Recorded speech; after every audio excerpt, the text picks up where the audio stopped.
Okay, we're gonna get started. We don't have a lot on the agenda today, but we do want to start on time. We have one discipline case at 4. Other than that, I think we pretty much are within a 2-hour window of time. The first item on our agenda would be if any board member would have any item that you want to bring before the group.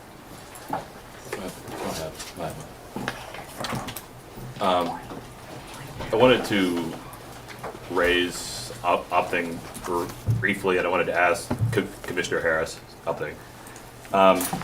He attended a meeting at Tenor Rock High School on Thursday, and a pretty detailed speech that he gave there, and I wanted to ask him if he was aware there was an active actual harassment investigation of the principal when he went there. No, sir.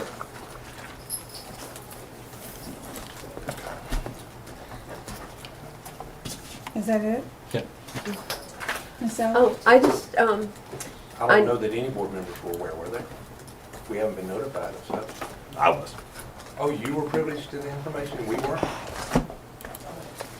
Next item. Actually, there's one other thing I'd like to follow up. There is also a second investigation of that principal from 2010 that I would encourage every board member to read. I have read it. I think it's pretty significant. Should be available in the investigation folks' office. And I guess my response to that would be, that's 7 years ago, and I would imagine that if there was anything that we should be aware of, that the staff would have told us by now. I would hope and pray they would have. I was not aware that an investigation was going on either. We need to just let the investigation take its course, and then whatever the results are, and we need to wait for those results to come before us. Ms. Jackie, you want to add anything to that?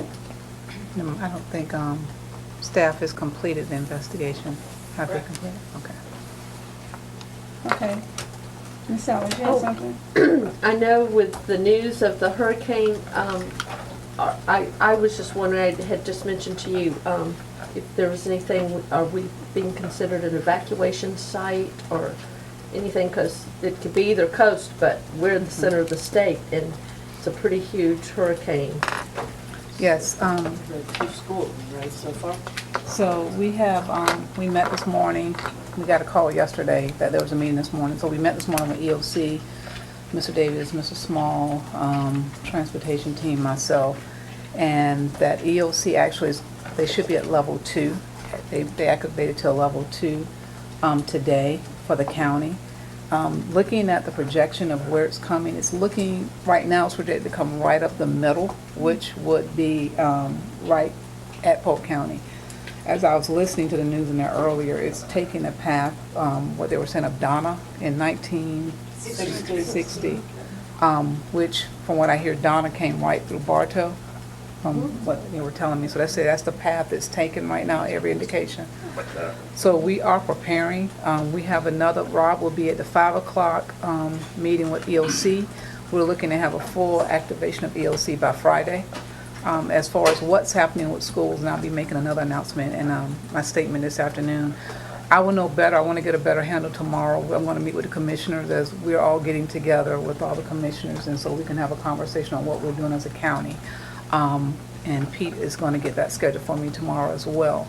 I will be communicating. We're going to communicate via website, social media accounts, and we're going to get information to push out to it. In the event that it keeps the path that it is going, we will become, shelters. We will have to, because we have the Vero coming this direction. We have the Orlando part that we capture up there. So we have been looking at possible shelters to make sure we have it covered. My suggestion was that we phase in shelters and not open all 40. We're going to do what we call a tiered system. We're going to tier probably about 10 in the beginning and 6 on the next tier. And if we have to open more, then we will. Our goal right now is to make sure that we get all the items that we're going to need. Once we have to activate those shelters, we can fully stock them and have them fully prepared. As we know, when we're dealing with shelters, you have you have to allow for Red Cross to get in and special needs, and they need a day of prep. So it may mean we will have to close early so they can get into prep. And I know our community does not like that, but we can't prepare for people coming in if we don't give the prep time for the agencies to get in there. So we're working on that, but we will let everybody know as soon as we can. Miami-Dade, I believe, has already closed for school. What we have done, we've moved our athletics. All our athletics, the JV that plays on Thursday is going to play on Wednesday. The varsity that plays on Friday is going to play on Thursday, and we're canceling anything for weekend activities. So we have that. That communication is going out. The team and I met after we met with EOC, and we're having all of our senior level leadership involved, and I'm creating a folder for them and the principals of making sure that we have buildings prepped and prepared, and that's going to go out. So. When are you thinking when you said we might have to close to get things ready? Are you talking Friday? We don't know yet in the don't know morning. We'll probably have a better idea come tomorrow. We want to see what comes with EOC at 9 o'clock in the Yes. morning. I know Rob is going back at 5, and I don't know if we hear anything, but we'll be back over there at 9 in the morning. Okay, thank But you. we'll get it out as quickly as we can. So to that point, if we have, if there's a reasonable chance that we might have to close Friday and Monday, does it make sense to probably communicate, this isn't final, but add this to your thinking, public, there's a good chance we may have to close Friday and Monday, just so they kind of can build that into their thinking. I don't know if Eric's there, you know. We will have something communicated out by, at least by close tomorrow. Well, I mean, even like today, so that it's just something that's built into the way, we're not committing to it, but saying this is a possibility, so have this in your head. I would just recommend getting people to think about it at that time. I think if we're all looking at the way that track is going right now, and I say to families, I told the staff and everyone else, we all need to prepare right now, because there's looking at all of the indications. It's Yes. coming Yeah. right up the middle, unless there's a jog, and that's what we're waiting to see what happens at 5 and at 9 at this point. Yeah. So. I see shelters being, no matter whether it hits the East Coast, West Coast, or the center, we are the shelter. I see people coming from either coast to Polk County, or if it's hits Polk County, I see. So I don't know how we'll get out unless it takes a wild path that no one's Right. expecting. So thank you for what you're doing now. We appreciate it more than you know. You're welcome. And let us know. And we did have a conference call this morning with the governor and the commissioner, so we have pretty much contact numbers for their office to make sure that we can get any type of support that we need from their office as well. Thank you. Happy they'll be able to use our Taj Mahals. Okay, with that said, our strategic planning retreat is scheduled for Tuesday of next week. So with the weather possibilities, we will talk with Dr. Prejo so he will know, which I'm sure he understands that if the weather is what we project, we might have to reschedule the retreat for another day. The Polk County Legislative Delegation sent all of us an email, I believe, inviting us to a meeting with them on September the 20th from 1:15 to 2:30. And we want to respond as a group. We want one response so that if everyone can let Ms. Susan know by tomorrow, if you plan to attend the meeting on the 20th, that would be great, so we can get a response back to them. What time was it again, Madam Chair? 1:15 to 2:30.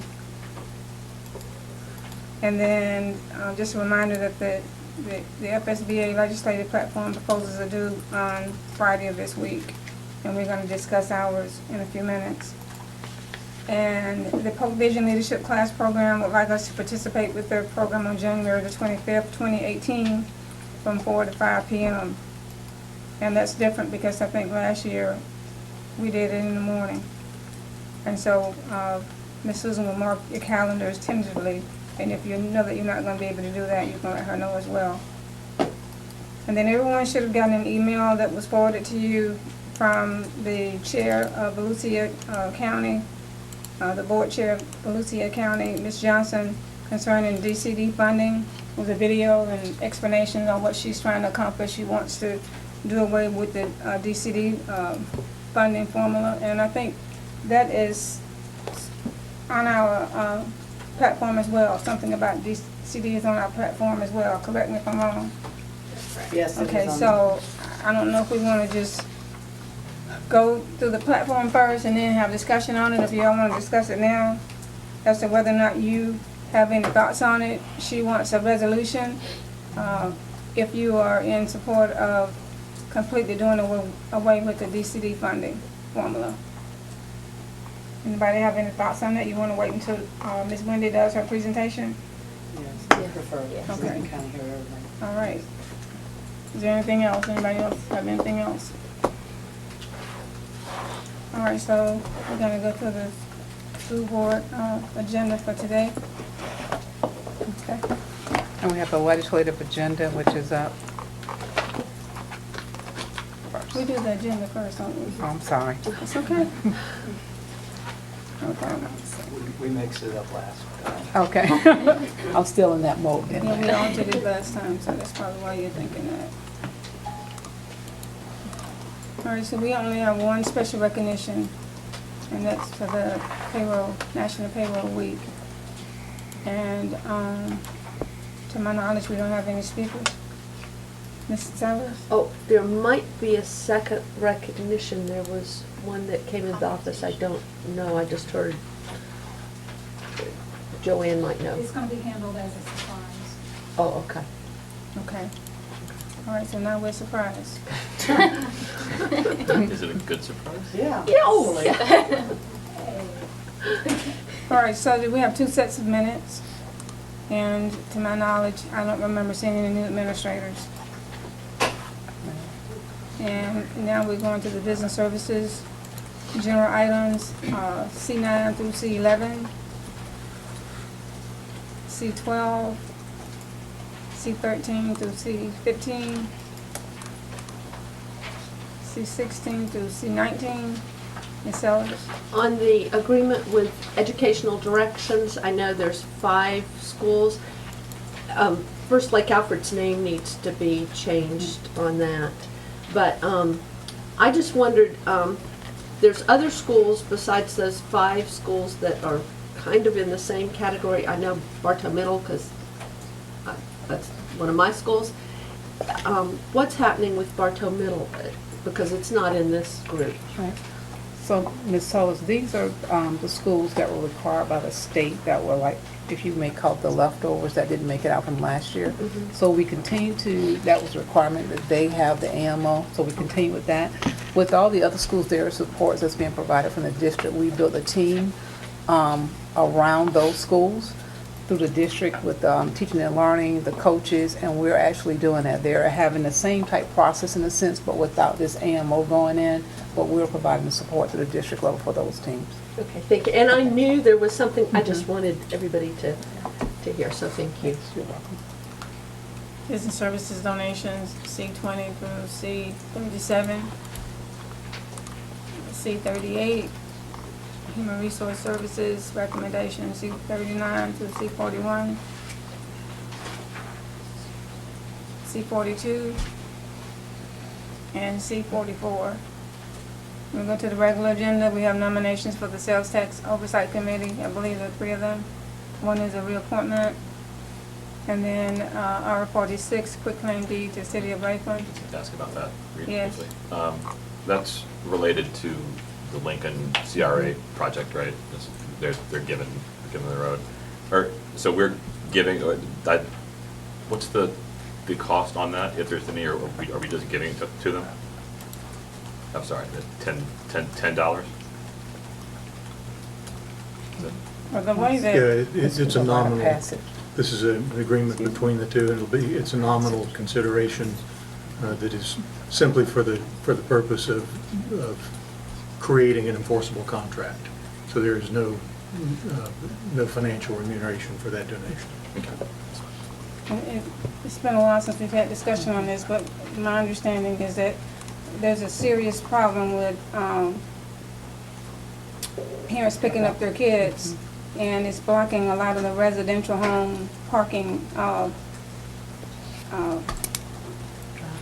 driveways. Thank you, Ms. Jackie. And so the CRA and the City of Lakeland came up with this proposal to design almost like a path where the cars will be able to come almost like up front to the school and not have to line up along the busy roads. My understanding is that some of those parents start lining up about 1 or 1:30, and parents can't even get out of their house, out of their driveway. So this is to circumvent that, and I think we've been working on this for maybe over a year. Yeah. Mr. Bridges? It has been going on a while, yes, ma'am. Okay, so this is a good thing for the community and a good thing for the school. Yeah, I'm essentially aware of the overall project there. I was just curious about the cost, like, but that makes sense. All right. And then we have a public hearing, and we have 3 items. 2 renewal of the charter school contracts, and then the final budget. And I think we have about 5 or 6 votes that will be a part of the final budget. And then we'll have a superintendent's report. And then, Madam Chairman, I have a Yes. question about item R49. The motion to adopt a resolution approving categorical allocation flexibility, is that just standard? Is that what we do every year? I could handle it. That is a resolution that is afforded to districts. We have not taken advantage of that. We don't plan to take advantage of it, but we thought it would be a good idea to have that as flexibility should something come up during the fiscal year. But for Mr. Pitts and I, as far as we know, Polk has not brought that resolution, but it is afforded to the district, so we saw it and said, let's bring it this year, and hopefully we won't have to act on it, but it just gives you flexibility. There's actually a DOE form, they send that in the packet, and most districts do this resolution. If we chose to do that, could we be apprised of that as a board? I'd like to know if we were moving those funds. Oh, yeah, I think we have to still bring that. Okay. We do. Okay, I think there's a agenda item that would have to come in the event that we do. okay, thank you. Can we define flexibility a little bit? It states that if you have met all the requirements of educating students, then you could have flexibility with those categorical funds that we get. And so, It's to keep your education programs going. It would not be able to be used for something like salaries Okay. or something like that. Okay.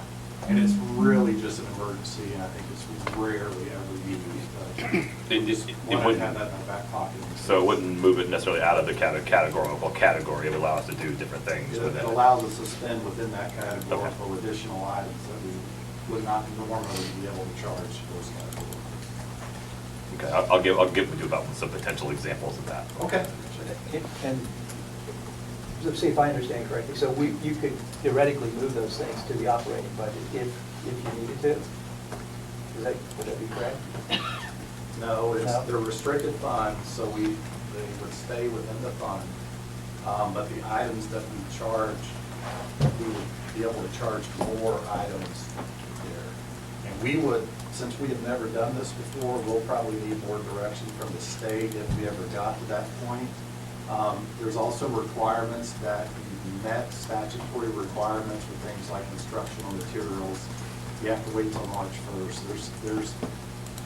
But it's just an option in our back pocket if an emergency arises this year. And we will bring it prior to. Ms. Cunningham? Yeah, and if I'm not mistaken, it kind of outlines that in the resolution itself. If you read through it, it kind of gives the different examples of what and how much and so forth. So I encourage everybody to read through that. All right, and then we have the superintendent's report and the board members' report. And any speakers that's speaking on any item that's not on the agenda. So we're done.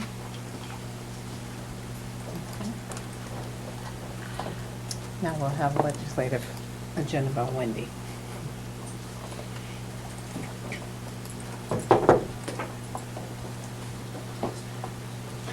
Good afternoon. Good afternoon. The item that was posted was a draft of some items, of some bullets of things we've been talking about over the summer. And I've tried to encapsulate them into items that could be put on the legislative platform. And so are there any questions, or did we want to move right to the DCD item?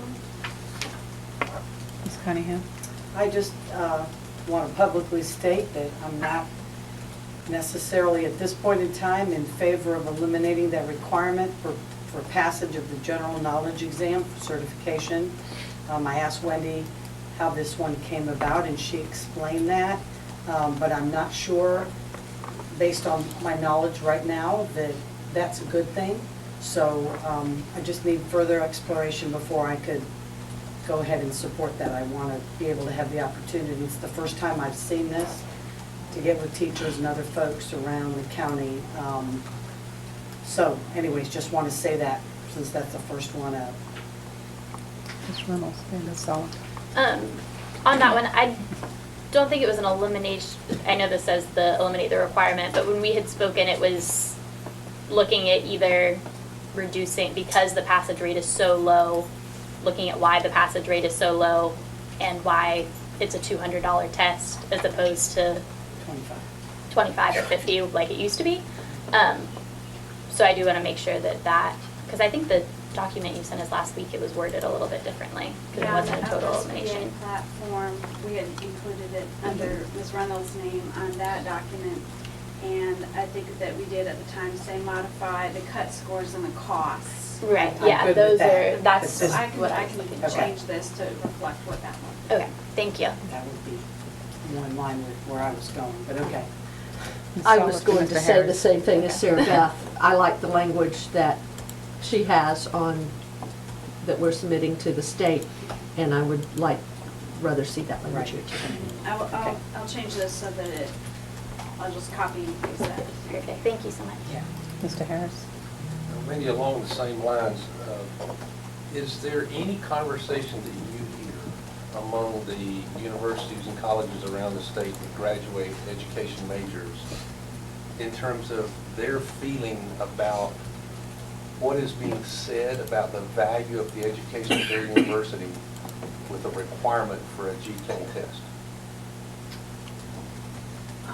I haven't had any conversations with anybody regarding that, but that's not necessarily folks that I have been. You don't know if they're taking offense to that, since it's, I mean, we grant you a degree, Right. and then you have to turn around and take a GK test. Well, my understanding is that you don't get your degree until you pass the test. That is So we made it a part of it. Right. So without passing that test, you don't get an education major degree. Well, it depends on the actual university. Some universities, University of Florida is one of them, they actually mandate that you pass prior to. Other universities allow you to go ahead and graduate with an education degree. However, you have to pass the test after. So So it really just depends on them and what they deem as important. So in that case, they would not get their 4-year degree from that university if they didn't pass the GK test? That is correct. Okay.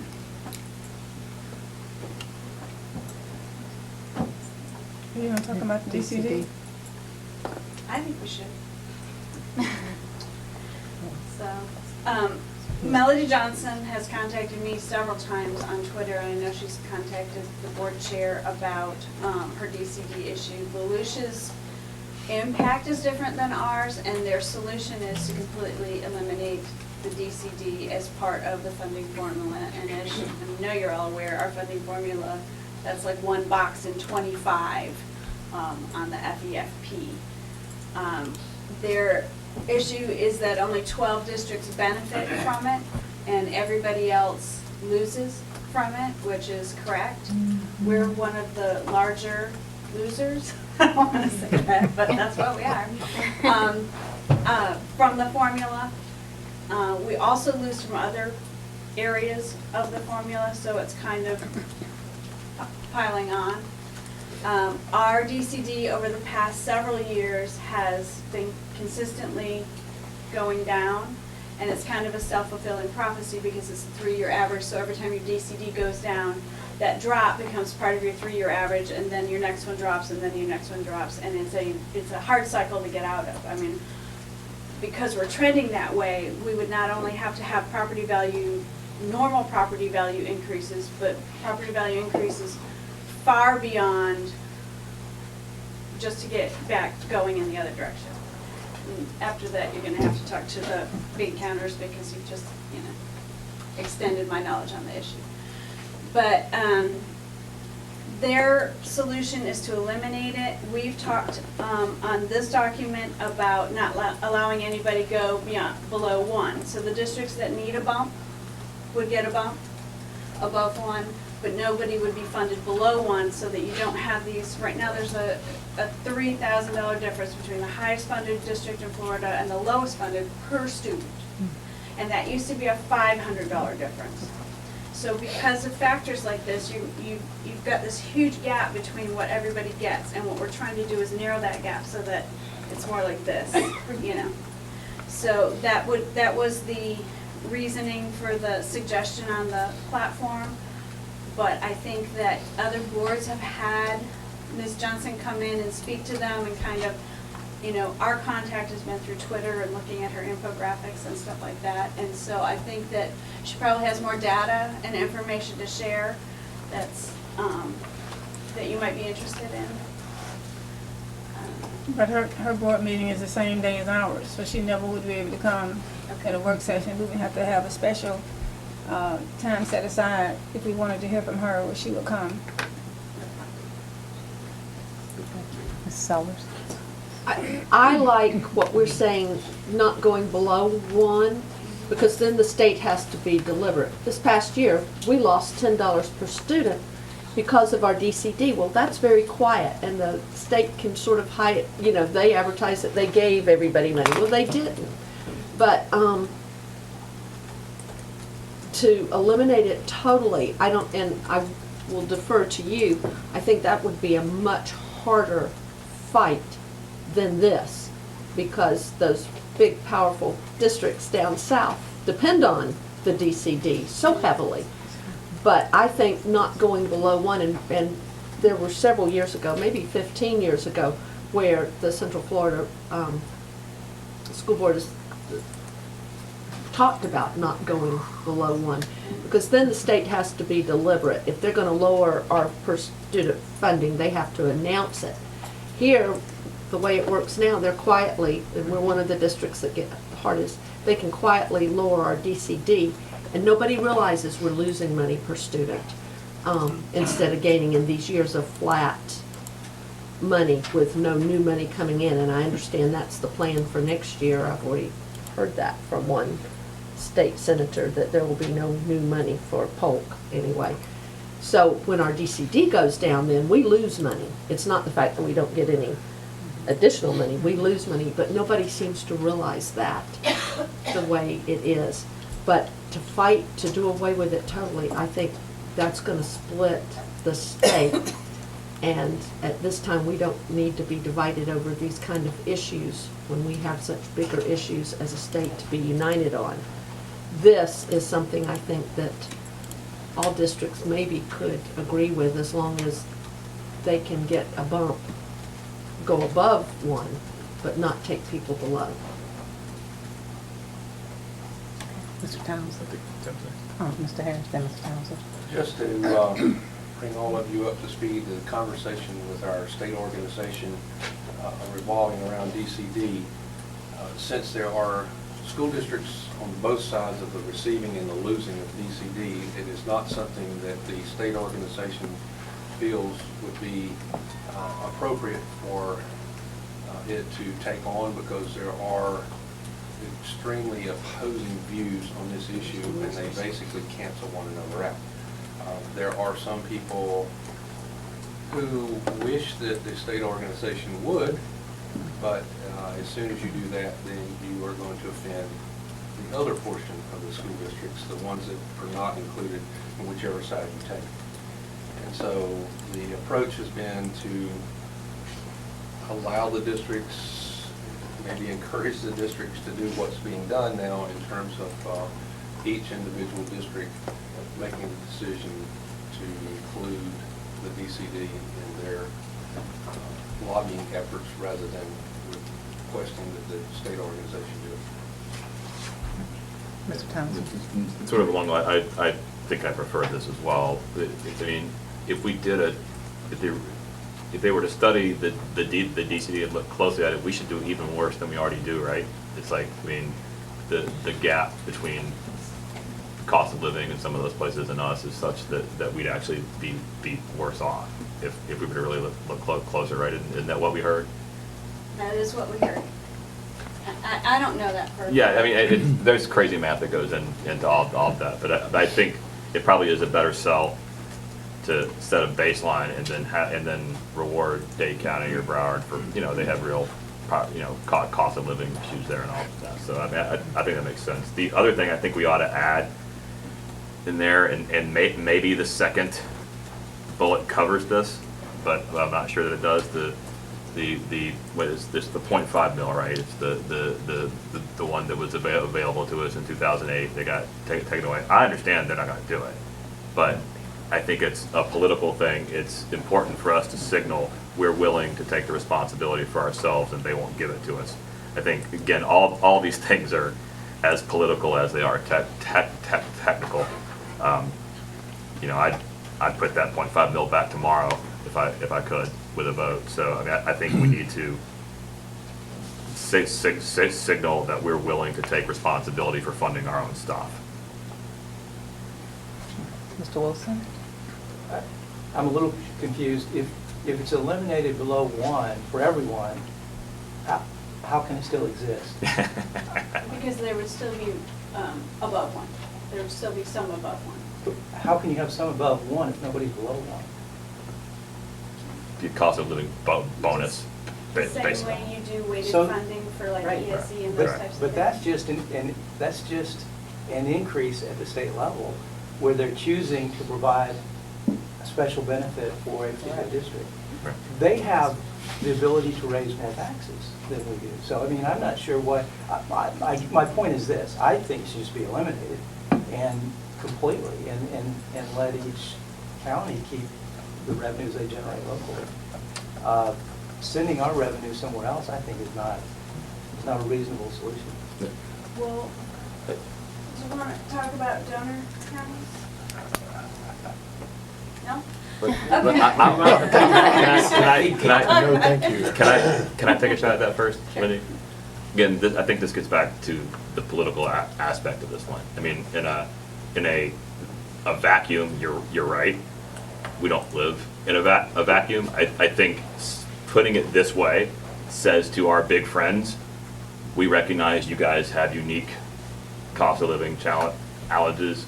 We're not here to fight you. Just like what Tim just said, there's a division at the state or organizational level.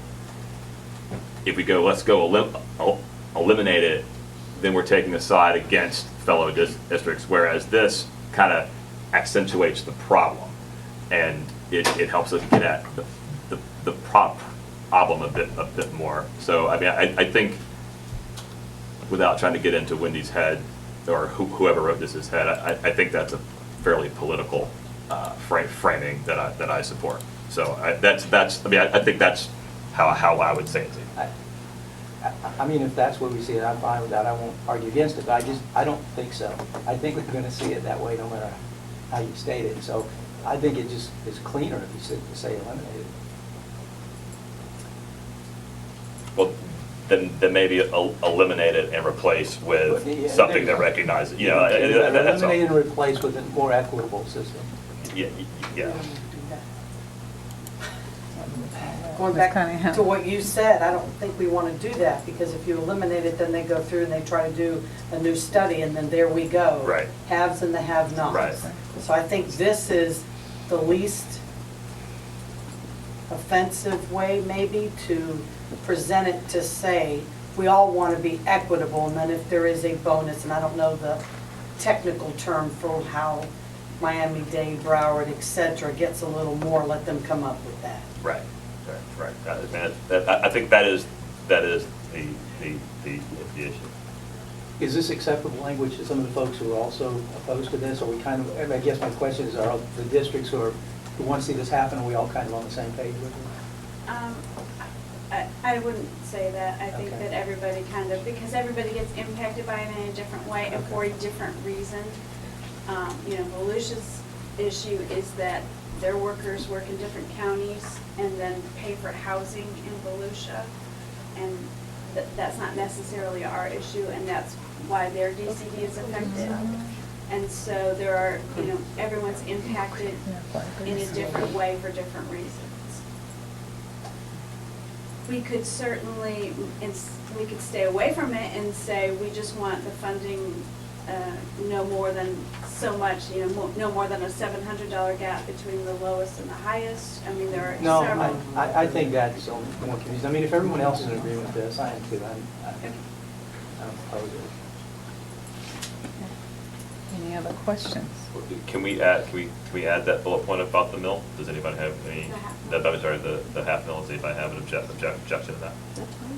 All right, that's a good idea. No, I just wanted to clarify, is that the capital?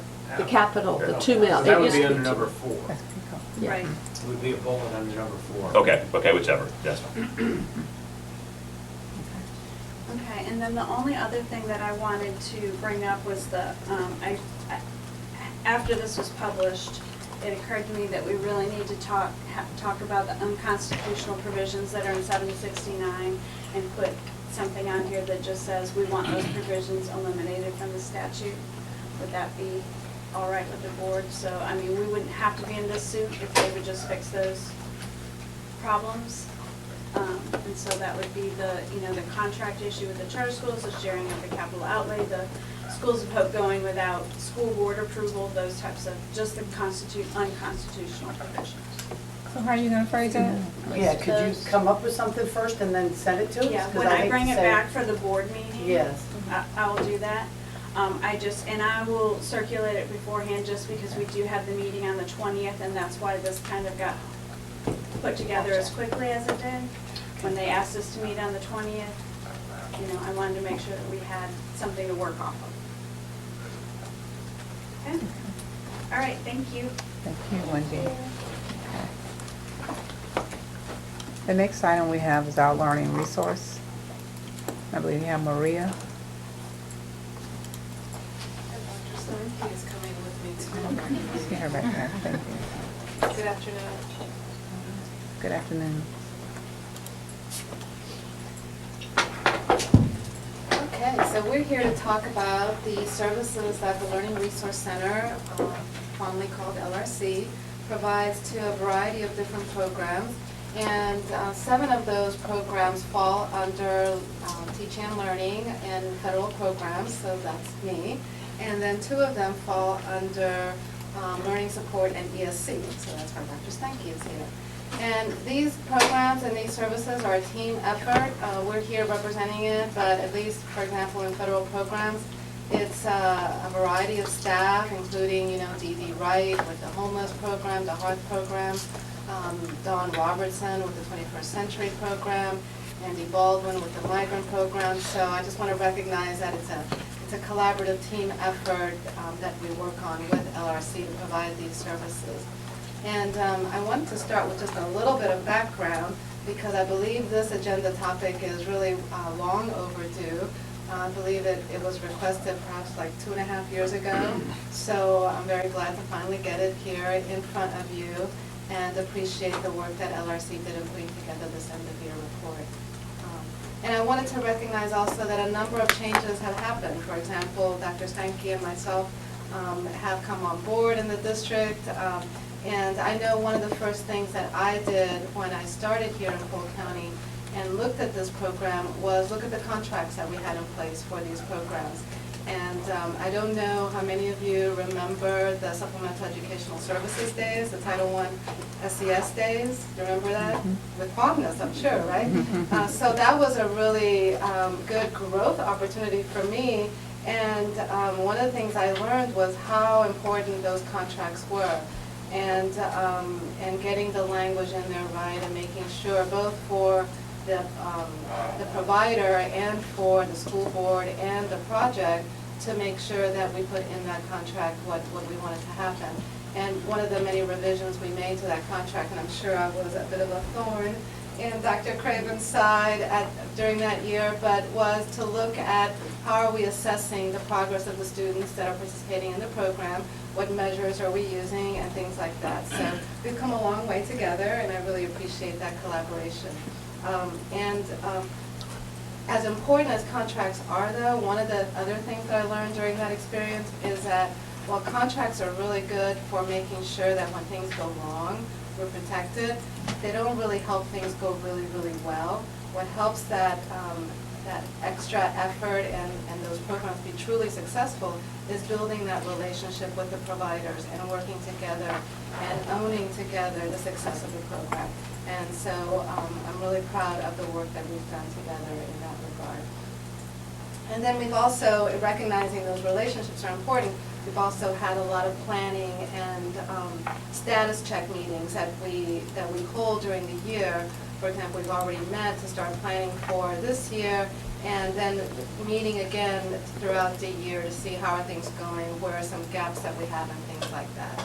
So those are some things that we've put in place that I think have been helpful in the success of the programs.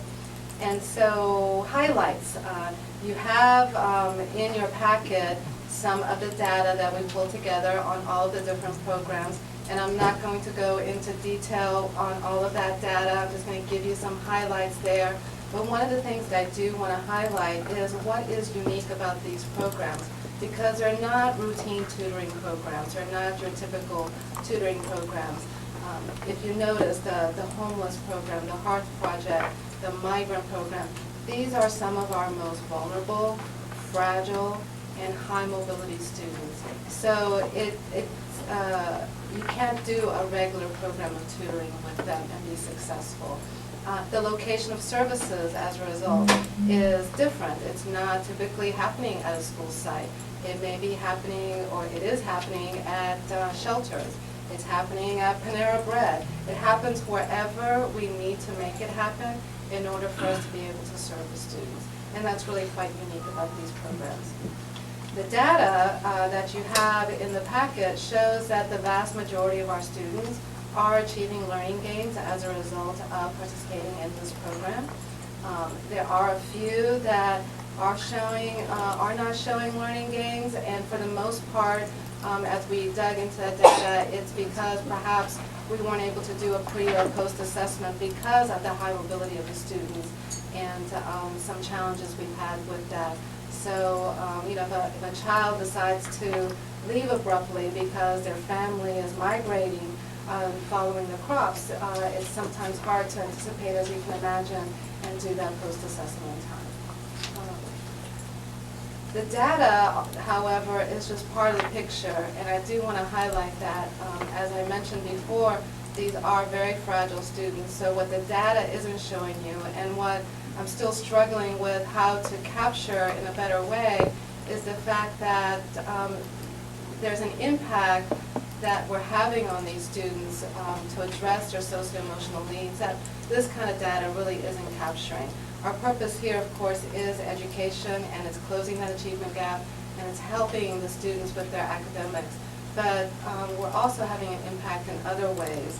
For instance, you're a child, you're a student, and everything in your life may be completely uprooted. You don't have your bed. You don't know where you're going to be in a week, right? And counterintuitive as it may seem, it can be very comforting to have a routine assignment and work with somebody on vocabulary or quadratic equations or something that provides a little bit of stability in an otherwise very unstable environment. And to that credit, also, just the routine of having those tutors showing up. This may be one of the very few experiences that these students have of somebody actually showing up when they say they're going to show up and following through on a commitment. So that really can't be underestimated here. So I think now I'm going to turn it over to Dr. Stanke before maybe talking about some next steps. Okay. And our portion in the work that we do with LRC is very unique to two specific audiences. First, we have two contracts. One is for our extended school year services for students with disabilities. And that's for students whose IEP team has made a determination that they need some type of additional service throughout the school year or throughout the summer that will help them in reaching their IEP goals. So extended school year services is one contract. We have less than 100 students across the district that receive LRC tutoring as that service. But it's very beneficial for those students in giving them an extra level of support beyond the school day that they receive from our teachers. The other group of students that receive LRC services are private school students. Under IDEA, we're required to allocate a proportionate share of the IDEA grant for private school students. And as a group of schools, those private school entities have elected to use that proportionate share funding towards LRC tutoring services. And they've done that for several years, and that's at their discretion how they want to do that. But it's been very beneficial for them, and they've continued to maintain that partnership. So a lot of those kids we know transfer in and out of our schools, so we feel it's beneficial for us in return when they work with them. So those are the two groups of students with disabilities that we work with. Any questions? Ms. Sellers? Do you have, and this wouldn't be LRC's responsibility, this would be our district, do we do any kind of testing of those kids that would be eligible but for whatever reasons don't take advantage of this to see the difference in learning gains between the children that get these services and the children that don't? I believe in the services. I know that they're doing good. Just the fact that there's a person, as you mentioned, that's taking an interest and giving them extra time. But I'm concerned about our kids that, for whatever reason, the parents don't sign up, don't want to meet or take advantage of the after-school care. I know that we have to have them. Do we pre- and post-test them so that we can show the differences in learning gains between those that get the services and those that don't?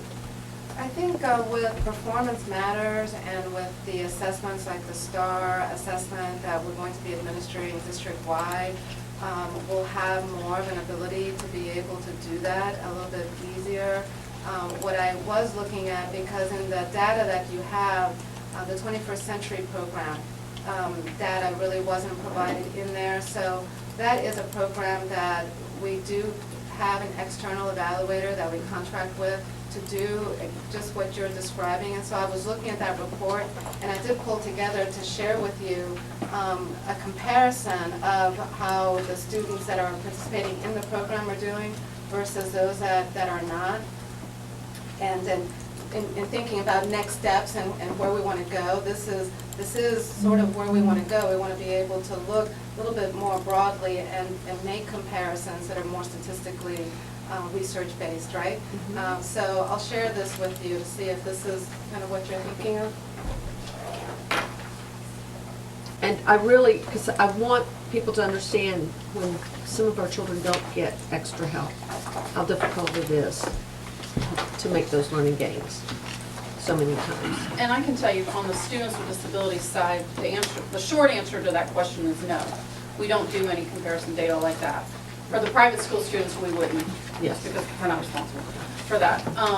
On the public school side of it, because it's an IEP service, and it's just a portion of ESY, there would be so many other factors that go into that you couldn't pinpoint directly that because they didn't take LRC, they didn't meet their IEP goals. Well, I understand it's a little different with ESE, Yeah. but for our regular kids, Right. we have children that fall through the cracks, and it's not sometimes for lack of us trying, but for whatever reason, they don't get the services, and I really think that that would be important for everybody to see. Yeah, and like Dr. Sankey was saying, we have these programs. There are lots of other programs too that we do for tutoring, right, that don't involve LRC. And so you're absolutely right. And these are more programs that, for the vast majority of them, are ones that we do through set-asides that are set up in our project application, for example. House Bill 7069, for example, references some of those district-level set-asides that we're required as a district to do. The neglected and delinquent, the homeless, the private school. So these are meeting those particular needs, but you're absolutely right, there are so many other students with these very similar needs that don't happen to fall into these set-asides. And so usually we use Title I funds at schools, and the schools themselves provide those extended learning opportunities. And so looking across all of these extended learning opportunities and seeing how the students that are participating in those extended learning opportunities as opposed to those that are comparable or similar types of students but are not would be really interesting to see. Thank you. Any other questions? Okay, I wanted the team, and this is long overdue, and Dr. Long was correct, but I wanted them, at first we had an information item, but I think I wanted to make sure they walk you through this so that we understand we have these grants and these funds and what's actually occurring at the sites. So, and we'll make sure that we can provide this update to you more timely, and so it won't be 2 years lagging anymore. Ms. Jackie, Yes. I was looking at this, and it seemed to me like the most frustrating part of this for the Learning Resource Center, and they can correct me if I'm wrong because Ms. Pam is here, is the post-testing. Being able to do the post-testing because of the kids leaving or just not having them accessible. Is that pretty accurate? Very accurate. So you're looking at a homeless child or a child who's in a shelter. We never know how long they're going to be there. They don't know how long they're going to be there. And they don't really tell us, next week we're going to be moving out. In the same way with some of our migrant children. So with the STAR program, we too are looking for that as having something substantial. Really give us that pre and post. Has more of a progress testing modality. The other benefit it's going to have is it'll free up so that we spend less time in the program and in the tutoring sessions doing assessments that we were already doing in the district, and free up that time to actually work with the students. So it'll be a win-win. Correct. Any other questions? Thank you. That concludes our meeting. Have it. For this one, is it 4 or 3? 4. Joanne, do you have it for these? I think we have a parent that's gonna be here. We do have a parent? I thought he said we did have a parent. We have two parents. Two parents. Two parents, or two people. We have one no case. for Only one discipline. case. Yeah, we have no one for discipline. Oh, no one for discipline. We only have one case We have today one for the case. board to vote Right. on. No parent I has thought she requested said to speak. Yeah. Yeah. You meant for the regular board He- meeting. Right, he emails only one case, but no parent has Okay, requested to speak. okay. No parent. So, do we want to still meet at 4, or you want to have me move it? No, 4 is fine. 4 is fine? Okay. Okay. Anything else? All right, that concludes our meeting. Thank you.